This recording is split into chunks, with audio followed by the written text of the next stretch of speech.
ఇక ప్రధానాంశాలు మరోసారి. మామునూరు ఎయిర్పోర్టు నిర్మాణంలో ముందడుగు. భూసేకరణకు 205 కోట్లు విడుదల చేసిన ప్రభుత్వం.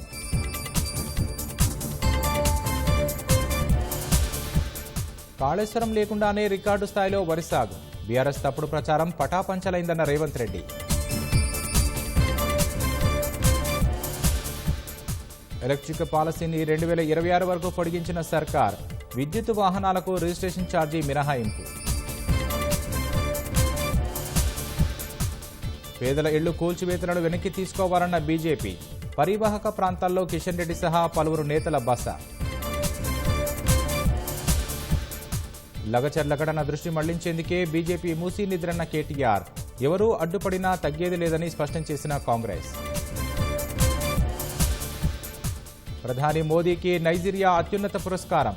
అవార్డు సాధించిన రెండో విదేశీ ప్రముఖుడిగా ఖ్యాతి. మణిపూర్లో ముఖ్యమంత్రి ఎమ్మెల్యేల ఇళ్లకు నిప్పు. శాంతి స్థాపనకు చర్యలు చేపట్టాలని కేంద్రం ఆదేశం. దీర్ఘశ్రేణి హైపర్సోనిక్ క్షిపణి పరీక్ష విజయవంతం. సైన్యం అమలు పదిలో మరో అధునాతన అస్త్రం.